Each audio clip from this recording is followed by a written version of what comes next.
Let us swear allegiance to a land that's free.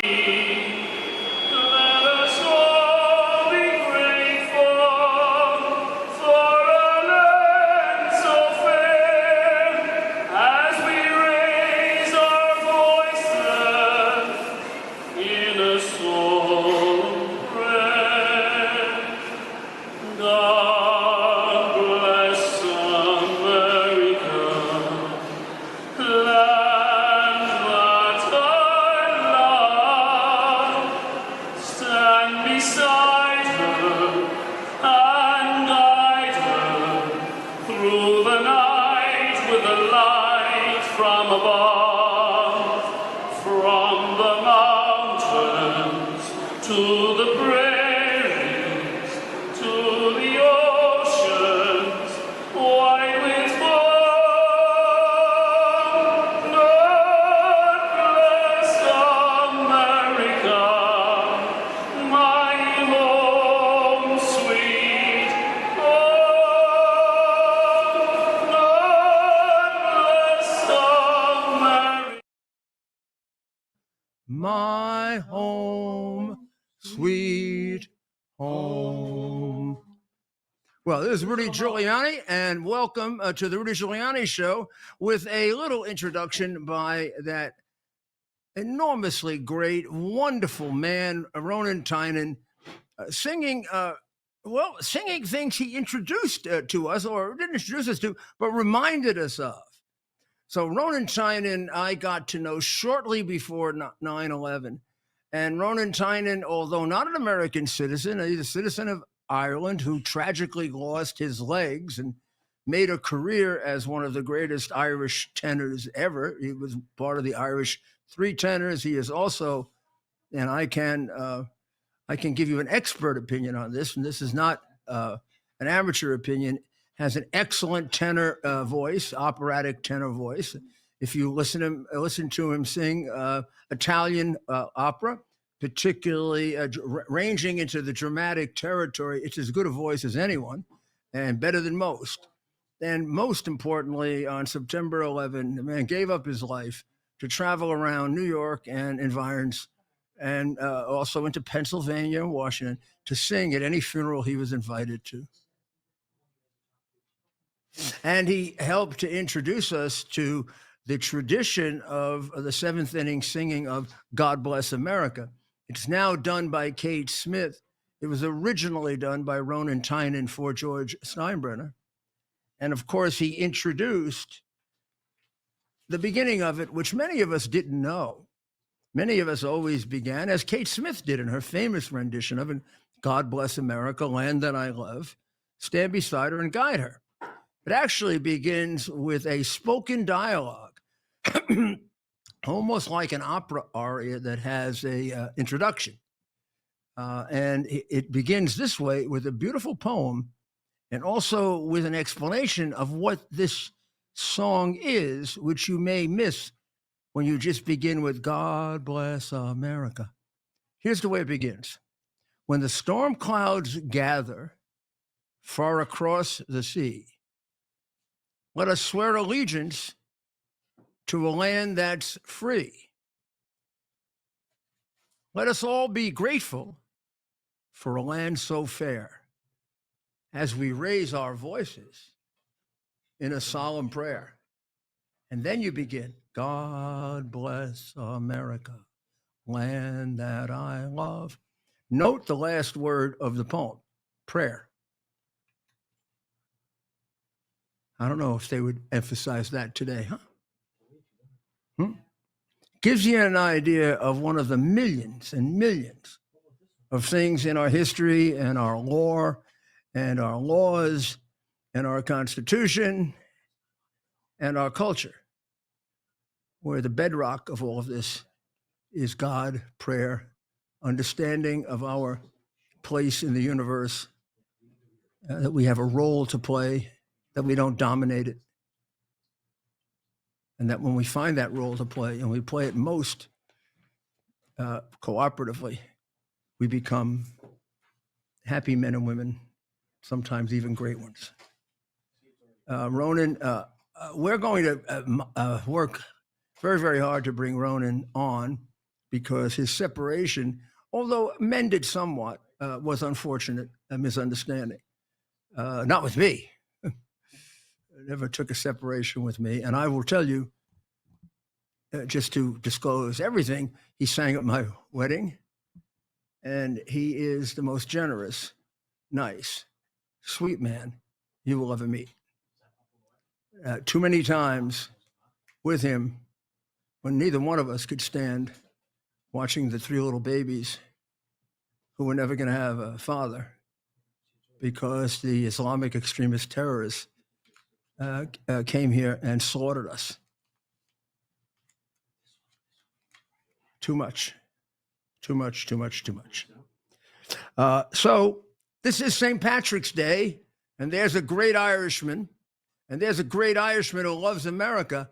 I never met an Irishman that didn't love America, and I'm not Irish. I grew up an Italian American in an Irish, Italian, Jewish neighborhood. The Jewish kids were smarter than me, and the Irish kids were tougher than me, except my father taught me how to box. And I was an unusual Italian. I could beat them all up. And one day in the 5th grade, after 2 years in my new school, this young boy came, and his name, I won't tell you his name. I mean, he's probably very old now, and we haven't seen him in years. But even though it was an Irish school, Irish nuns, I was made half Irish just by indoctrination. I rooted for Notre Dame. St. Patrick's Day was the biggest feast of the year. I only learned that Christmas and Easter were more important later. They egged me on to have a fight with him. And we were 5 in the 5th grade, so I don't know how old you are then.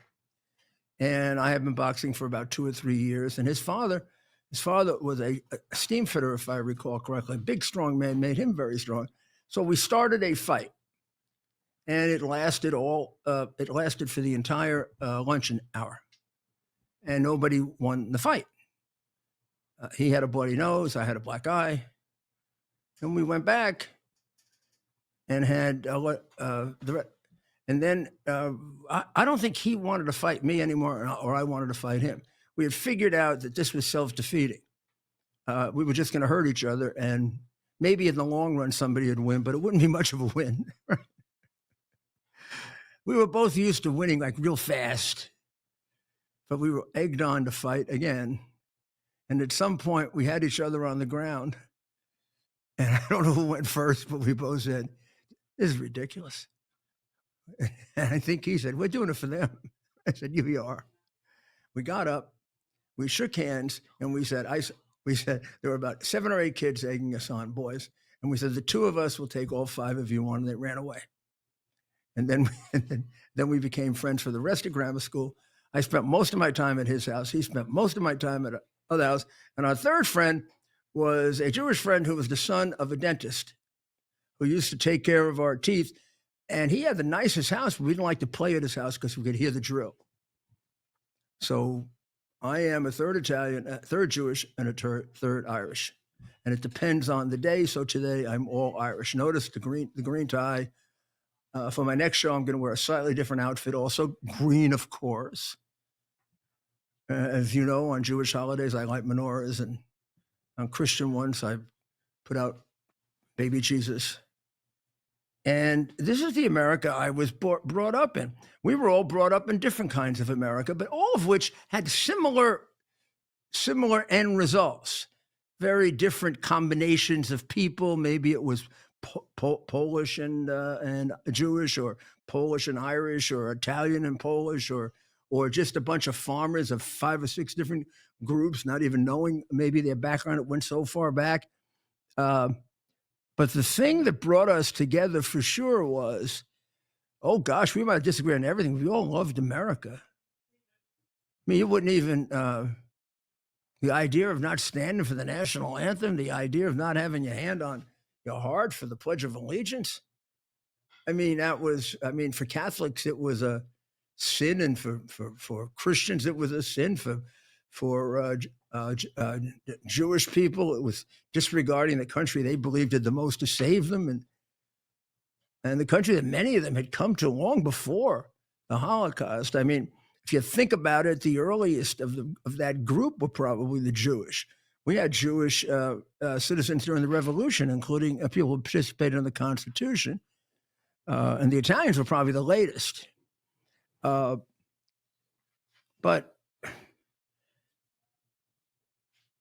sometimes when you say that, it confuses people, and it's hard to explain this today, but it's very important to explain it.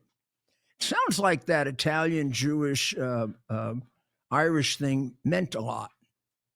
It did, sentimentally. But it meant nothing when it came down to loyalty. Zero. When Italy made war against the United States, my grandfather, who was born in Italy, my uncles and father were all born here, sent them all off to do anything they could to help America. And his paisans, the people who used to, were a little more, some of them, not all, but some of them were more, how can we fight against Italy? And he had no patience or tolerance for it. He said, oh, you having trouble with that?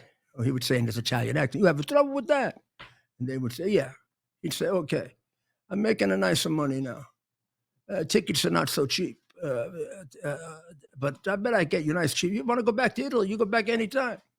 Want to fight for that fat Mussolini? Yeah, you like Mussolini? No, we hate Mussolini. Well, what? You like America? Of course I like America. Are you better here in America than Italy? Are you kidding? So cut the shit. A cousin lost his leg in Italy. One uncle was missing in the Pacific, and the third one was isolated on an island, all fighting for the country they were born in, but in part against the country their father came from, with their father their biggest supporter. My grandfather wasn't unusual. He was no big hero. I mean, he was really to me. We're going to find his watch later, and I'm going to show it to you because it's my prized possession. But he was the rule. That's the way Italians were. That's the way Greeks were. Excuse me. That's the way Jewish people were. That's the way Irish people were. That's the way Czech people were. That's the way, I don't know, we can go on. Hispanic people were. And I always thought we made one big mistake. Should have been American Irish, American Italian, American German, American Puerto Rican, American Dominican, American, because that really is the background. This is the main event, the America. And they're like that now. St. Patrick's Day represents that.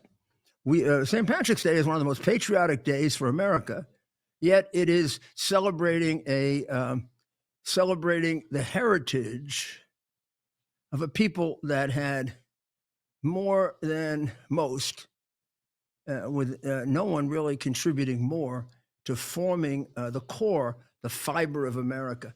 Gosh, if you didn't know it, you knew it on 9/11 when you looked at the names of the people who died. And I knew it when I went to the places where the funerals were held. I had, of course, grown up in the Catholic Church. I had wanted to be a priest. I studied for a while to do it. I was an altar boy. I was in church almost all of my childhood. And I never spent more time in church than after September 11. And never was my religion so strong, or did it ever become so strong. And my absolutely unwavering belief in our Lord Jesus Christ. And I attribute that to the Irish part of my heritage, for which I am eternally thankful. And then I attribute to the Irish part of my heritage the extraordinary, breathtaking bravery of the New York Police Department and Fire Department, which us Italians and Poles and Jews and Blacks and Hispanics have matched, but you were the standard. So we'll be back in a moment, and God bless the Irish, and God bless, in particular, the Irish Americans.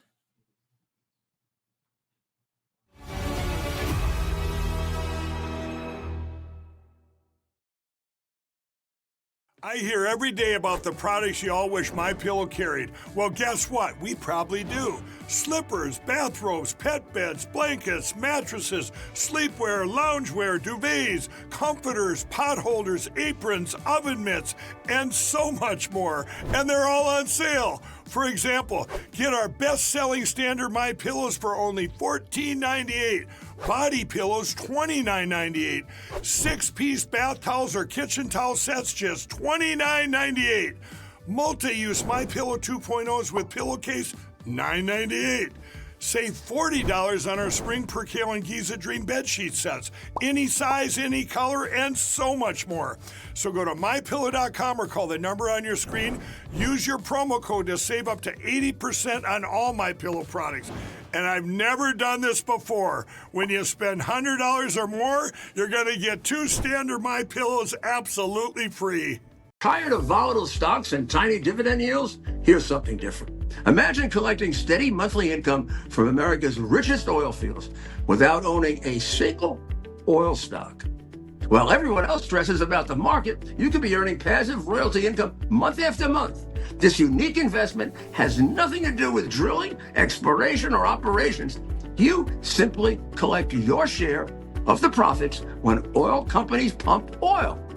The Oxford Club's Mark Lichtenfeld has found what he calls the perfect income investment, a unique oil royalty opportunity that's still flying under Wall Street's radar. And you can get started with just $25. Head to RudyOilBoom.com now to discover more. That's RudyOilBoom.com. Stop worrying about the market and start collecting oil royalty checks instead.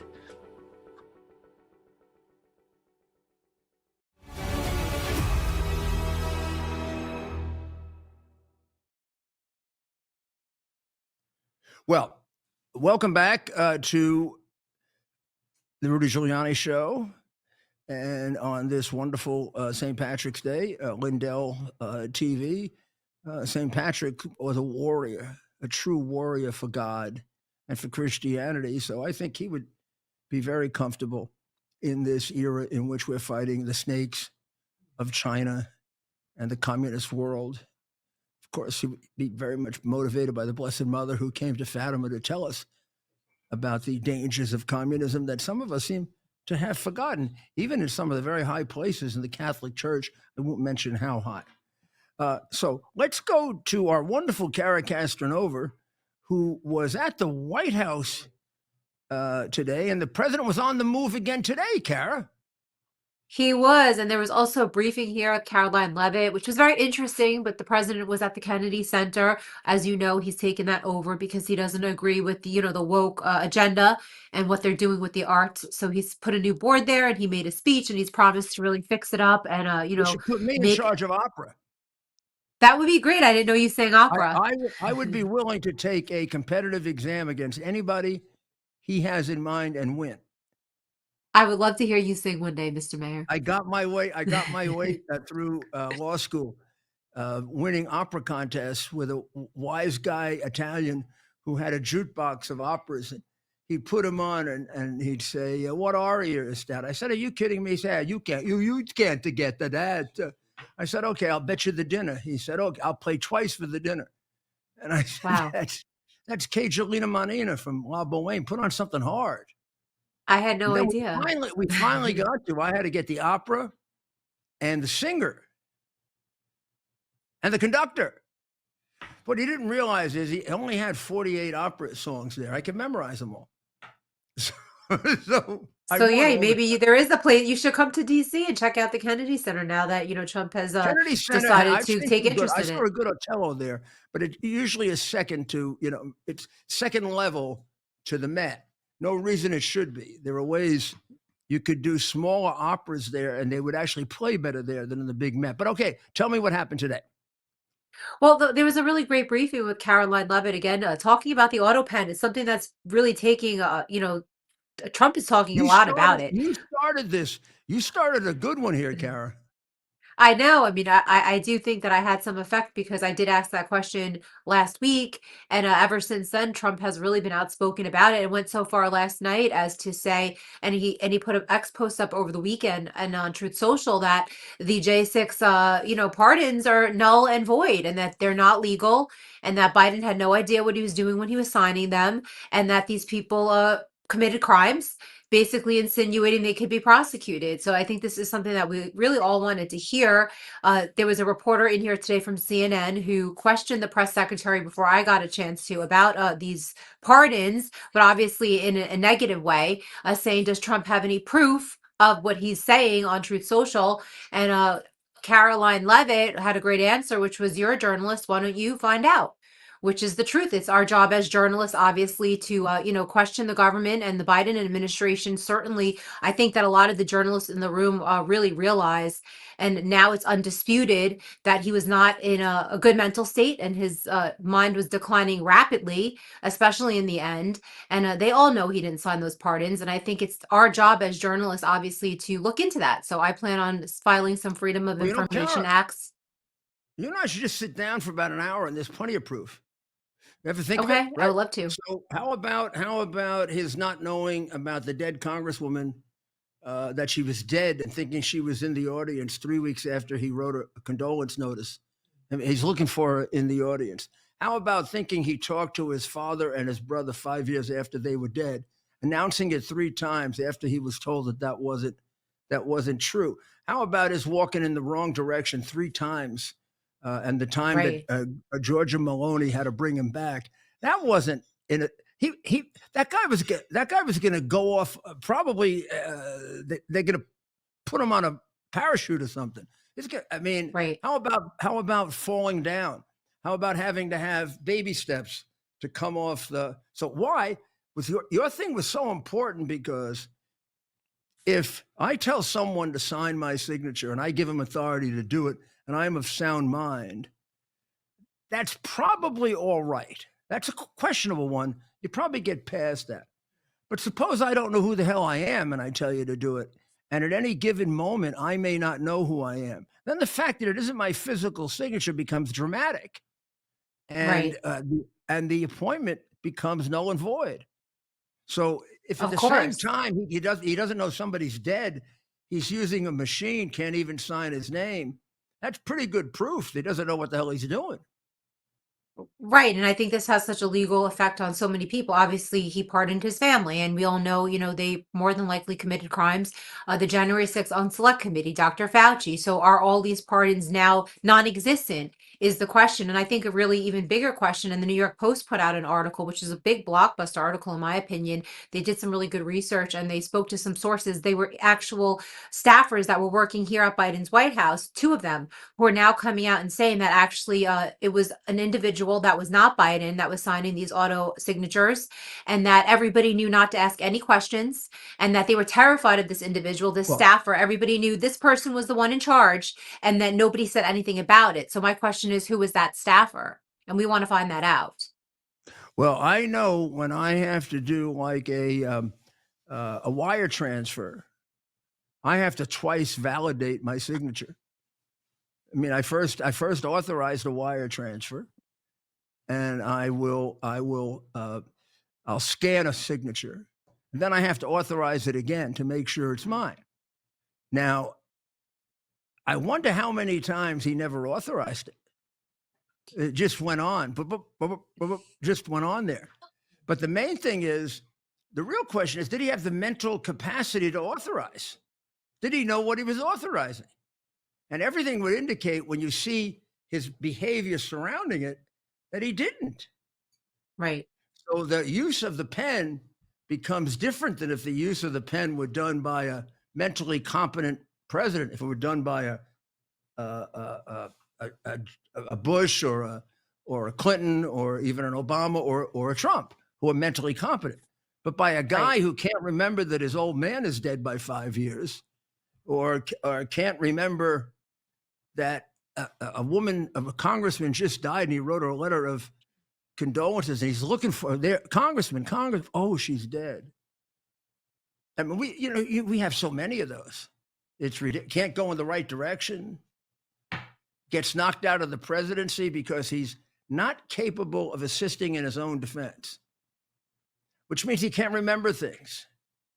So does he even remember he signed them? I'm going to give I you very one much final, doubt it. going to give you one final legal point that I spent time on. I told you I'd research it. I went Thank back you. to the history of the pardon power. It comes from the pardon of the King of England. And in fact, they're quite specific. They're basing it on the pardon power of the King of England. In order to pardon you, the king had to know the crimes you committed. The king could not pardon you preemptorily. Now, we're not only pardoning preemptorily, we're pardoning when he didn't even know he was pardoning preemptorily. Right. So I think these pardons are useless. Right. And I And think it's really important that they depose him. I think there's English constitutional history that will knock this right out. Right. And the Harvard make-believe professors are all ignoring it. God forbid they should read English constitutional history, even when the framers say that's what they're borrowing to put in the Constitution. You know, they've become such liars. They've become bad law professors. Right. No, it's You got very a great one interesting. there, I think babes. You got a really great I one. know. The other one, of course, I love is bringing them up to the Bronx. But Excuse me. I have a cough too, Mr. Mayor. Yes, of course. I loved So it when you yeah. brought them up to the Bronx. Yeah, I was thinking of maybe hitting the streets here in DC and talking to some of the people. Hold on.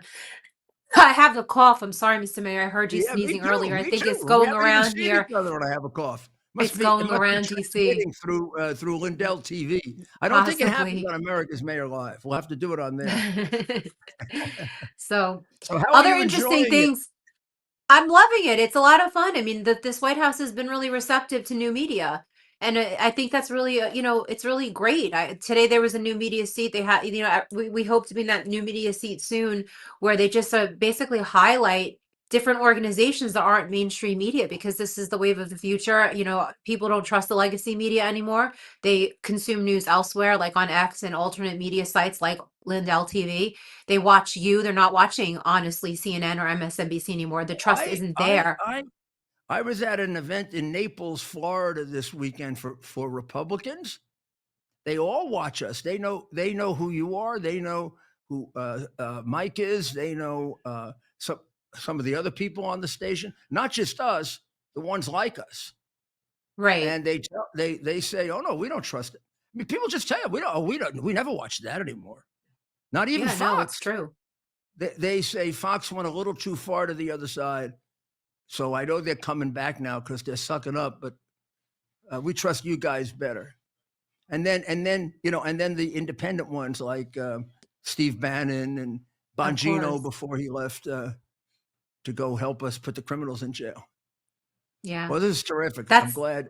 That's something else they spoke about today was the Venezuelan gang members, and a lot of the leftist journalists had questions about the due process rights, which is another question with your legal mind I was hoping to ask you. Do people with visas or people that are not citizens have constitutional rights? Because that's something that's sort of trending right now. It's a fascinating thing, right?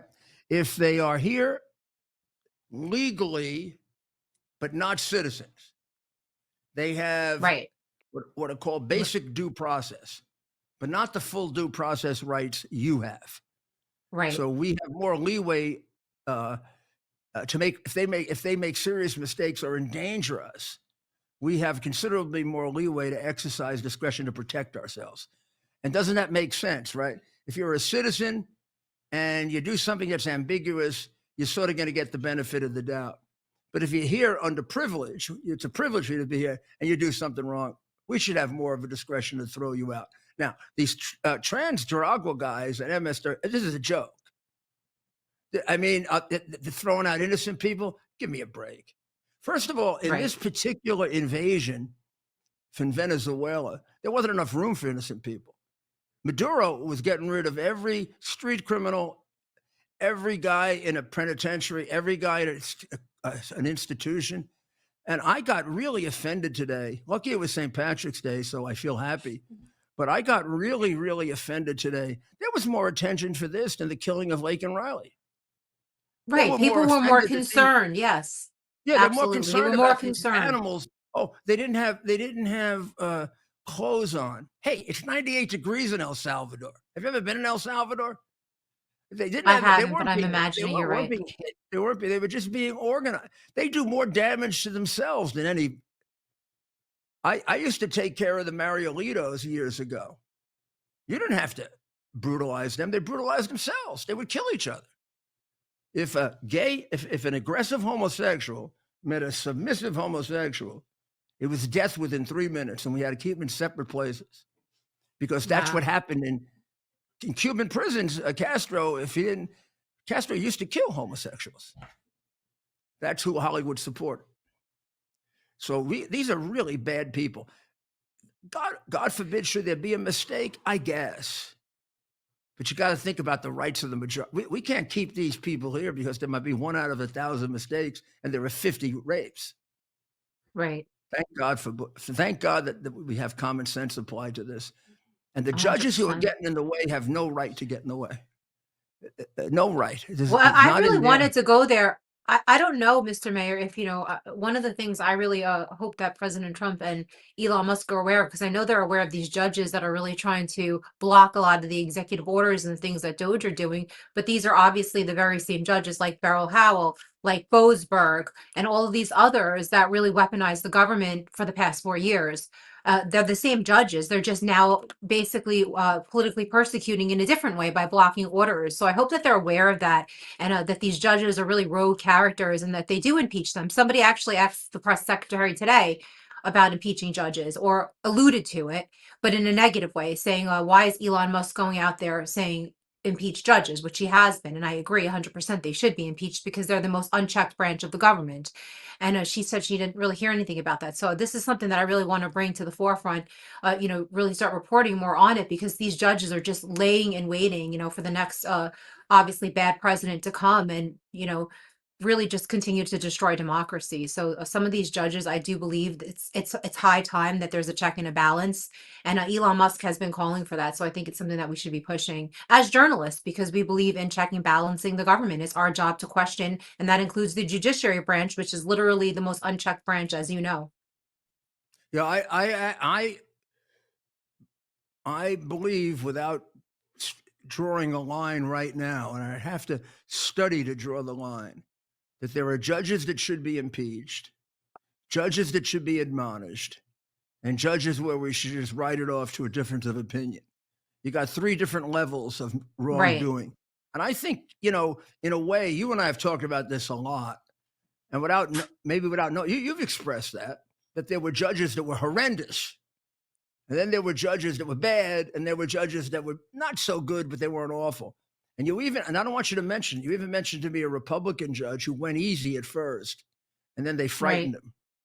I'd Yeah. like to find out who that was, because I think that's one you'd love to talk to and find out, how did that happen to you? How did that Right. happen to you? That would be very worth both a congressional investigation. What do they accomplish? Do you think congressional investigations accomplish much, Kara? A little I bit? think that I think this time around it would. I think we have such a stronghold right now. We shouldn't let it go. I think in 2 years, who knows what's going to happen? It could change. We don't know. And I really think that right now is the time to just set an example. Like, I'm not saying you have to necessarily impeach the judge, but even just open an investigative committee, a bipartisan one, and just ask some simple questions, like, about what happened over the past 4 years. And Right. even the left now is admitting that they were really, quote unquote, hard, a little hard. I heard the expression, they were a little hard on Trump.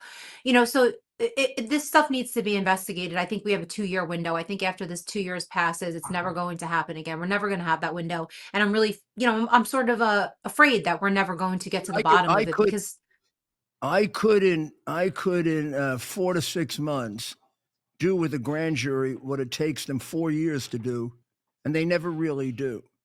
And then they're really always, I find that they're always afraid of the hard subjects.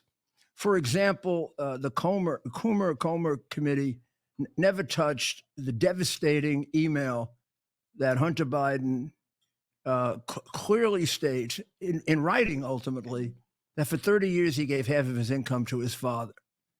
That's a killer. That's a piece of evidence you normally don't get.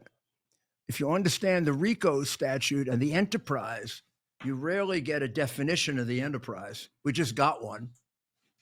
Robert Blakey had to be turning over in his grave when Coomer missed it. who Right. wrote RICO. Then they don't tell you anything about the perversion that they have. American people, I don't want to get into a dirty stuff or crappy stuff. American people are entitled to know that they had a man and a father who had pretty clear evidence of sexual perversion. In other words, young girls in the White House. Right. I don't know what that's hidden for, to protect all politicians. Why the hell would a Republican hide that? There are several pictures of child pornography. Now, you don't have to show the pictures. You don't have to identify the girl. But you got to get them up there to explain, oh, this was a mistake, or that's what would happen to me or you. If we were found with child pornography, at a minimum, we would be arrested and we'd have to talk our way out of it. We'd have to explain it was a mistake. It was a one-time incident. Well, they weren't a one-time incident. It also connects to Joe's liking young girls to touch his hair. Also connects to another statement they never talk about, which is it runs in our family. Now, I just think they protect each other against the worst, even our people. Right. So I'm a Republican, but I'm an American first. Right. And I just don't trust congressional committees. I trust Yeah, prosecutors. they haven't been the most. That's why I think that the best bet for me would be the DOJ doing an investigation, singling out a judge, the one that was the most egregious, and deposing that judge or their law clerks or whoever they need to, whatever staffers at the in the judiciary. I think you'll find answers pretty quickly. Coleman never did anything to try to reach into Ukraine, too. Ukraine has witnesses ready to bury Biden. They've got the woman who claims she knows where all the offshore bank accounts are. The FBI wouldn't go see her. The House committee ignored her. And, she's a freebie witness. She says that she'll give you the accounts, and then she wants witness protection. So she doesn't get anything until she's right. But you see, they weren't prosecutors. They don't know. Number one, they're not tough enough. Number two, they're too damn political. And number three, they just don't have the skill. Right. That's an easy one. And the FBI passed that up because it's crooked. I've never heard of the FBI passing up, I'll give you 5 offshore bank accounts, and then I want witness protection, because it's a no-brainer. You go get the 5 accounts, you check them out, and the person's lying to you. You give them back the 4, and you say, drop dead. It don't cost you anything. If the 5 are true, you just got the biggest case of your career. Right. It's a no-brainer. Only done if you're covering up a crime. I don't think Coomer and his people did it as a no-brainer. I just think they get scared when it gets too big. Right. It's a lack of, well, that's why they're in politics probably, and not prosecutors. But in any event, I would like to see this. If we're going to do this, I'd like to see the president appoint a special commission to do it. Yes. And that would be ideal. With people who don't give a damn but get the truth, Yeah. and are not worried about, is somebody going to raise money against them in the next election. Well, Kara, thank you. We always have great conversations. Happy St. Patrick's Day. Happy St. Patrick's Day to you too, and I hope to see you All right. soon. And have a good night, You Mr. will. Mayor. We want to get you down to Palm Beach to cover the what do you call it? The warm weather White House. We're here whenever you want to invite us down. We're ready to come down to Florida and visit and do it live. All right. Okay. All right. Take care. All right. Bye, Mr. Mayor. God bless. God bless. Isn't she great? Oh, yes. What an addition. What an addition. And she's on top of everything. On top of everything. Now they've taken the rest of my show away in an excess of wanting space, and I don't even know what the time this. I don't want to say this because it will frighten a lot of people who are unnecessarily now hysterical about flying. But right now, a different kind of flying. I'm flying blind. But none of those planes going over there are flying blind. They better not be, because they're too damn close to Mar-a-Lago. And I thought it was fabulous. If you watch our show, you know that for a long, long time, we, Ted and I, have been getting ready to go attack the Houthis ourselves. It was extremely embarrassing. Extremely embarrassing. And with with the greatest appreciation I could possibly express to Bibi Netanyahu, that they went down there, long trip from Israel. The Houthis, Syria's right on their border, Lebanon's on their border, Egypt back down there. Even Iraq is not all that far. Houthis are all the way down at the bottom of Saudi Arabia. They kind of baffle Saudi Arabia, which I don't understand. I mean, Saudi Arabia is worth about 1 million times more than they are. But in any event, the Houthis are good fighters, apparently. That's until they met up with the Israelis. I am told because we now have a president, we're now taking over our end of it. And I got to believe that President Trump said, thank you for doing our job for us. Because the Houthis were killing Americans and Joe Biden was letting them do it. I can't even say that without probably saying something that I'm not allowed to say. How can I say that a president of the United States let terrorists who preach to their kids that Americans are animals and should be killed, that this terrorist took away from a mother and father their 18, 19, 20-year-old son and daughter because he's an American, just wanting to protect shipping in the Red Sea. And the Houthis killed him. Houthis didn't kill him. Iran killed him. Iran ordered, the Houthis wouldn't even know who he was. Iran ordered them to hit the ship. American, English, French. Now, they were going to, the British, the French, some of the others who every time they say that, honestly, I believe they mean it. When the Prime Minister Sturmer of England said, we're going to send troops, and Macron said, I'm going to go get troops, and the silly man in Germany said, I'm going to go get troops. I bet they really believe they were. But you can't do it when you try to go to the troops, and all the way over to the troops, it's extraordinarily embarrassing. You're peeing in your pants because you're so scared of something of what might happen. And then you realize when you get there, not only are you peeing in your pants, you have no cojones. None, not even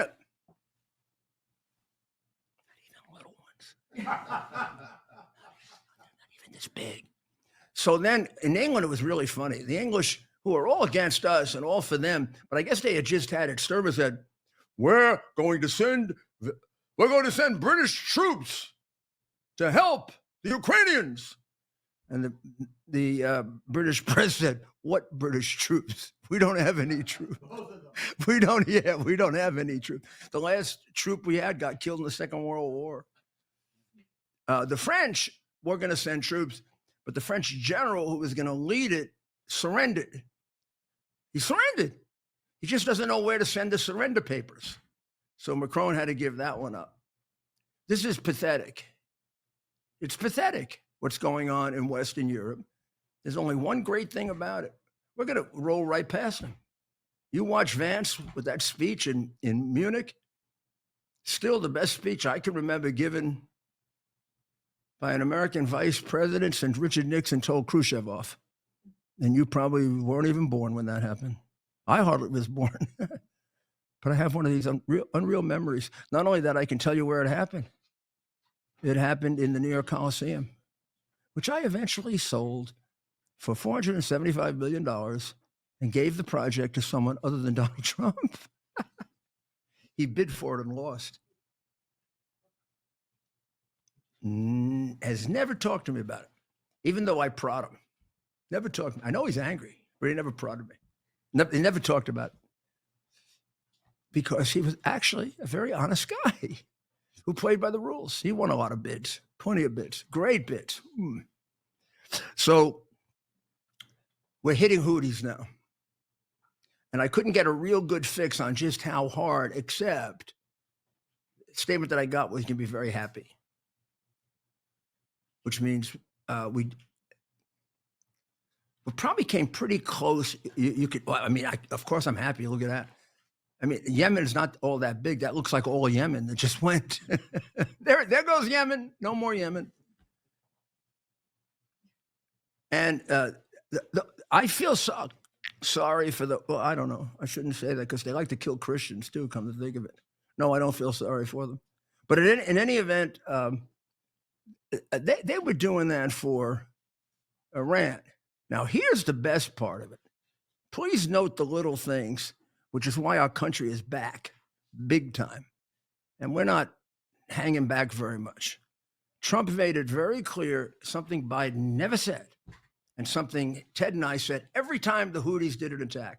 It's not the Houthis, it's Iran.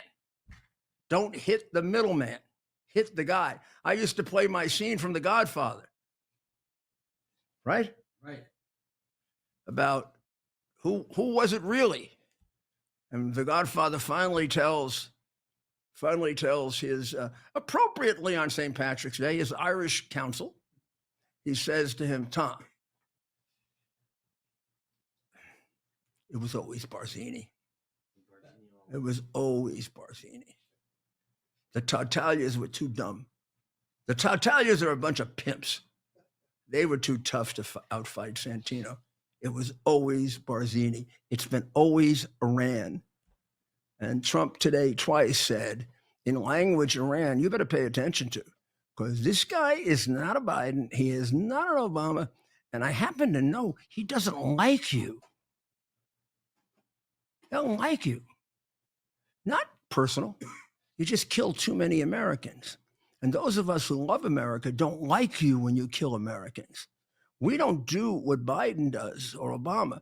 When you kill Americans, we don't give you, $100 billion in cash like Obama did. Or when you kill Americans, we don't give you 300 billion in money like Biden did. No, we don't send you money. And then if you give us a proper justification where we can't avoid it, we try to kill you, destroy you. And you're pushing him. He gave you 2 weeks of opportunity to enter some kind of a peace treaty. And what are you doing? You're sending out bombs from Houthi. You think Trump doesn't know they're coming directly from the reign of terror, from the Ayatollah? You think he's going to go hit back much more on the little stupid Yemen? By the way, as far as I can tell, you don't have any air defenses left. Netanyahu took them all out, didn't he? It seemed to me he did that pretty easy. Well, what would you think would happen if America and Israel decided, let's see how good we are with Iran? You think you can match it? Of course you can't. China's abandoned you already. Russia's abandoned you already. They're not going to back losers. You've lost everything. You've lost Saudi Arabia. You were trying to make up with Saudi Arabia, but they're never going to work. They've hated you for 2,500 years. You think they're going to start loving you now that you want an atomic bomb? So there actually isn't even another course with Iran. There's no use negotiating with it because he'll lie. So it's just a matter of time, Ted, when those nuclear facilities get taken out. And I think they're looking for a best way to position it. So when we come back, we're gonna take a look at the deportations that are going on, which are really extremely way ahead of schedule, or ahead of anything I believed. And I believed they're going to close the border right away, but I didn't think they'd do this many deportations as quickly. Secondly, I did think the courts would interfere as much as they do. I thought even more. I'll tell you why in a little while. And then just one for my psychological well-being. Schumer is finally being protested against by a Jewish group as a traitor to his own people. What a piece of garbage. We'll be back We're gonna stay on for 2 more minutes, Mayor. Oh, we're going to be here for 2 minutes. What would you like me to talk about for 2 more minutes? Tell me. Just pick a subject. No, let's have some fun. Pick a subject. And see if I can... What? The American League East with reporters and I'm unhappy. I'm unhappy. I'm unhappy about losing Cole. I think that when he's there are two people you can't lose. You can't lose him. You can't lose Judge. So they lost a pitcher who anchors the team. They have a lot of really good pitchers. It is possible one of them could become an ace. But it would have been so much easier if there was a pitcher they could emulate. And losing him for the whole season is really wicked. It may be like the Dodgers losing Sandy Koufax in the great years. Can they make it up because they have so much talent? Yes, but they play in the best division in baseball with, with Baltimore. And, Boston's constantly improving. And it's going to be tougher than it would be. But somehow I still think they'll pull it out. So we're going to be on very shortly on X. You just stay on. If you're on X, move over to X. We're going to have a few more St. Patrick celebrations. And we're going to take a look at Biden auto penning. Oh, boy. The changes Trump has already brought about in Europe that you don't even know about. All this tariff stuff, he's won about 2/3. No, he's won about 1/3 of them already. He's got 1/3 of them in perfect position. And a third we probably don't win. So we have to take a little beating on that. But the overall thing is we win. If we straighten this out to free trade, I'll explain that to you because it's the only weak point that they have. And it isn't a weak point. It's a strong point. It was last time too. And it was for Reagan. And you won't believe this, but they did the same thing to Reagan. They're doing to him because they're too stupid to do something new. So we'll be back very shortly. God bless Israel. God bless Ukraine. God bless the people of Iran. God bless the Irish people all over the world. And God bless the United States of America.